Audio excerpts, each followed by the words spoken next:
का जो सुनील भट्ट जी की हत्या हुई, उनको हॉस्पिटल से लेके उनकी आखिरी अंत्येष्टि तक सिर्फ और सिर्फ मुसलमान लोग थे जो रोष में थे। कार्रवाई तो करनी चाहिए, इसमें कोई दो राय नहीं है कि बख्शा नहीं जाना चाहिए। काफिर का साथी भी काफिर ही होता है। 32 साल 35 साल से लगातार एक जिहाद का जो पजामा इन लोगों ने पहना हुआ था, अब वो क्योंकि उतर रहा है, ये नंगे हो रहे हैं, मौत के घाट उतार दिए जा रहे हैं, कोई हरकत ऐसे करनी नहीं दी जा रही, तो फिर ऐसे टारगेट किलिंग करके माइनॉरिटीज़ के ऊपर, तो मुझे लगता है कि अपना अस्तित्व जिंदा रखना। जिन लोगों ने कल की घटना को अंजाम दिया है वो कोई अचानक हुई घटना नहीं है, उसकी प्लानिंग हुई होगी, किसी के घर में रहे होंगे, किसी ने शेल्टर दिया होगा, कोई छोड़ के गया होगा, किसी ने ड्रॉप किया होगा, और हर घटना को अंजाम देने के बाद वो कहाँ हैं, कौन लोग उनको पाल रहे हैं, तो इसकी तह तक जाना चाहिए। इसमें मैं बिल्कुल कश्मीर में एक बार फिर से टारगेट किलिंग की जा रही है और कश्मीर पंडित एक बार फिर से सवाली निशान पर है कि आखिर यदि इसी तरह से टारगेट किलिंग्स होती रही तो फिर कश्मीरी पंडितों की वापसी कब होगी। हमारे साथ मौजूद है भाजपा के पूर्व एमएलसी तथा सीनियर नेता विक्रम रंधावा जी।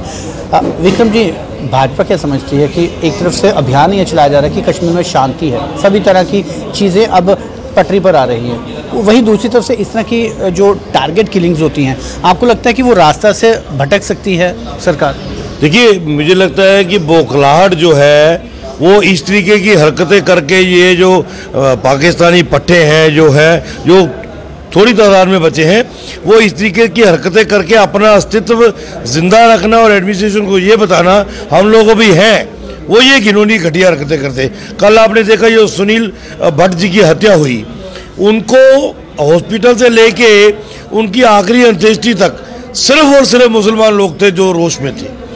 और इतना रोष उनके अंदर था कि ये लोग तो काफिर लोग हैं जो इंसानियत को ख़त्म कर रहे हैं। और मुझे लगता है कि क्योंकि 30-32 साल 35 साल से लगातार एक जिहाद का जो पजामा इन लोगों ने पहना हुआ था, अब वो क्योंकि उतर रहा है, ये नंगे हो रहे हैं, मौत के घाट उतार दिए जा रहे हैं, कोई हरकत ऐसे करनी नहीं दी जा रही, तो फिर ऐसे टारगेट किलिंग करके माइनॉरिटीज़ के ऊपर, तो मुझे लगता है कि अपना अस्तित्व जिंदा रखना वो बताते हैं। अलबत्ता सिक्योरिटी एजेंसीज बड़ी मुस्तैद है, और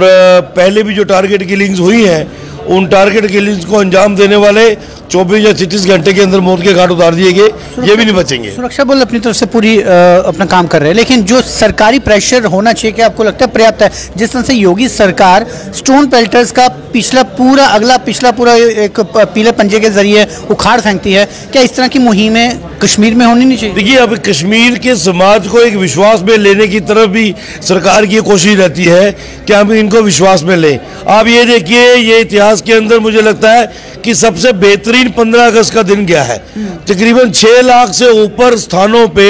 सिर्फ कश्मीर में तिरंगा ध्वजारोहण हुआ है। 6 लाख से ऊपर, चाहे वो छोटा स्कूल था, चाहे वो गली मोहल्ला था, चाहे वो मदरसा था, चाहे वो मस्जिद थी, लेकिन तिरंगा फहराया गया है। तो कश्मीरी समाज को, खास करके कश्मीरी मुसलमान समाज को एक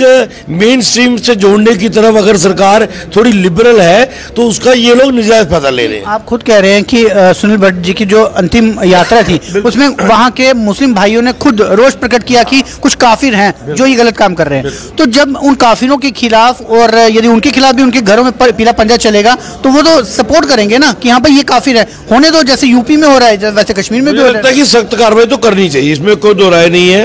कि बख्शा नहीं जाना चाहिए। काफिर का साथी भी काफिर ही होता है। जिन लोगों ने कल की घटना को अंजाम दिया है वो कोई अचानक हुई घटना नहीं है, उसकी प्लानिंग हुई होगी, किसी के घर में रहे होंगे, किसी ने शेल्टर दिया होगा, कोई छोड़ के गया होगा, किसी ने ड्रॉप किया होगा, और हर घटना को अंजाम देने के बाद वो कहाँ हैं, कौन लोग उनको पाल रहे हैं, तो उसकी तह तक जाना चाहिए। इसमें मैं बिल्कुल आपसे सहमत हूँ, उसकी तह तक जाना चाहिए, क्योंकि जब तक आप इनकी जड़ों को नहीं उखाड़ फेंकोगे तब तक ये आतंकवाद रूपी जो सांप है ये डसता रहेगा। बिल्कुल, काफिरों के साथ देने वाले भी काफिर होते हैं, भाजपा का इस तरह का मानना है। और बड़ी बात है कि यदि यूपी में भाजपा के आदित्य योगीनाथ उस तरह का अपना जो सरकारी पंजा जो है वो उन काफिरों के परिवारों के खिलाफ भी उनके घर तोड़कर जो है वो कर सकते हैं, जिससे एक संदेश मिलता है कि पत्थर उठाने से पहले वो अपने घर और परिवार का सोच ले। यदि इसी तरह की कार्रवाई हमारे यहाँ पे लेफ्टिनेंट गवर्नर मनोज सिन्हा जी भी करने की कोशिश करें तो शायद जिस तरह से यूपी में एक ग्राफ कम हुआ है, कश्मीर का वो ग्राफ भी कम होने में कुछ मदद जो है